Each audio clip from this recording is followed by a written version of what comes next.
ಈ ದಿನ ನಮ್ಮ ಕಸ್ಬಾ ಹೋಬಳಿಯ ಎಲ್ಲ ಗ್ರಾಮಗಳಲ್ಲಿ ಭೇಟಿ ಮಾಡಿ ನಮ್ಮ ಮತ ಬಾಂಧವರನ್ನು ಮತಯಾಚನೆ ಮಾಡ್ತಾಯಿದ್ದೀವಿ. ಇವತ್ತು ಕಸ್ಬಾ ಹೋಬಳಿನಲ್ಲಿ ಎಲ್ಲ ನಮ್ಮ ಕಾರ್ಯಕರ್ತರು ಮತ್ತು BJP ಕಾರ್ಯಕರ್ತರು ಮುಖಂಡರು ಎಲ್ಲ ಒಗ್ಗೂಡಿ ಇವತ್ತು ನಾವು ಒಂದು ಚುನಾವಣೆನ ಪ್ರಚಾರ ಮಾಡ್ತಾಯಿದ್ದೀವಿ.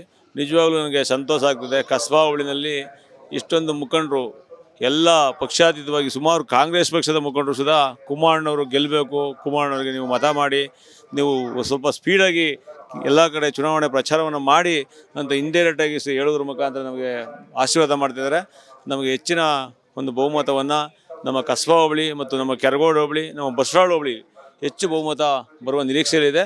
ನಾವು ಕುಮಾರಣ್ಣವರು ಅತಿ ಹೆಚ್ಚು ಅಂತರದಿಂದ ಗೆಲ್ಲಿಸಲಿಕ್ಕೆ ನಮ್ಮೆಲ್ಲರ ಮತ್ತು ನಮ್ಮ ಮತದಾರ ಬಾಂಧವರ ಮತ್ತು ಕಾರ್ಯಕರ್ತ ಮುಖಂಡರ ಆಶೀರ್ವಾದ ಇದೆ. ಹಾಗಾಗಿ ಗೆದ್ದು ನಮ್ಮ ಲೋಕಸಭಾ ಮೋದಿಜಿಯವರ ಸಂಪುಟದಲ್ಲಿ ಕೃಷಿ ಸಚಿವರಾಗಿ ಪ್ರಮಾಣ ಸ್ವೀಕರಿಸೋದು, ಎಷ್ಟು ಪ್ರಧಾನಮಂತ್ರಿ ಮೋದಿಜಿಯವರು ಪ್ರಮಾಣ ಎಷ್ಟು ಕ್ರಮ ಸಂಖ್ಯೆ 1 ಹೊರೆಹೊತ್ತ ಮಹಿಳೆಯ ಗುರುತಿಗೆ ತಮ್ಮ ಅಮೂಲ್ಯವಾದ ಮತವನ್ನು ಕೊಟ್ಟು ಜಯಶೀಲರನ್ನಾಗಿ ಮಾಡಬೇಕಾಗಿ ತಮ್ಮಲ್ಲಿ ಮನವಿ ಮಾಡ್ತೀನಿ. Thank you.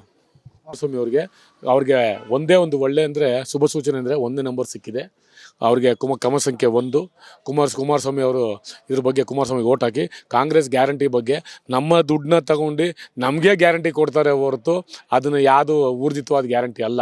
ಎಷ್ಟು ದಿನ ಹೇಳ್ತಾರೆ ಲೋಕಸಭೆ ಎಲೆಕ್ಷನ್ ಮುಗಿದ್ಮೇಲೆ ಅವ್ರ ಗ್ಯಾರಂಟಿ ಕಂಪ್ಲೀಟ್ ಆಗ್ತದೆ, ಏನಾಗ್ತದೆ ಅಂದರೆ ಜನನೇ ತೀರ್ಮಾನ ಮಾಡಬೇಕು ಹೊರತು ಅದರೊಳಗೂ ಅರ್ಧ ಜನಕ್ಕೆ ಬರ್ತದೆ, ಅರ್ಧ ಜನ ಮಹಿಳೆಯರು ಬ್ಯಾಂಕು ತಾಲೂಕು ಆಫೀಸು ಅಲ್ಲಿ ನನಗೆ ಹಣ ಬಂದಿಲ್ಲ ಅಂತ ಅಲಿತಾಯಿದ್ರೆ ಎಲ್ಲಿದೆ ಗ್ಯಾರಂಟಿ? ಮೋದಿ ಅವರು 5 kg ಅಕ್ಕಿ ಕೊಡ್ತಾ ಇರೋದು, ಕಾಂಗ್ರೆಸ್ ಅವರು ಎಲ್ಲಿ ಕೊಡ್ತಾ ಇದ್ದಾರೆ 10 kg ಅಲ್ವಾ? ಅದನ್ನು ಅರ್ಥ ಮಾಡ್ಕೋಬೇಕು. ಸೆಂಟ್ರಲಿಂದ 5 ಬರ್ತದೆ, ಇವ್ರು 5 kg ಕೊಡೋಕ್ಕೆ ರಾಗಿ ಕೊಡ್ತೀನಿ, ಗೋಧಿ ಕೊಡ್ತೀನಿ ಎಲ್ಲ ಮಿಕ್ಸ್ ಮಾಡಿ ಹಾಳು ಮಾಡಿ ಜನಗಳಿಗೆ ಮಂಕ್ ಬುದ್ಧಿ ಹರಿಸ್ತಾರೆ.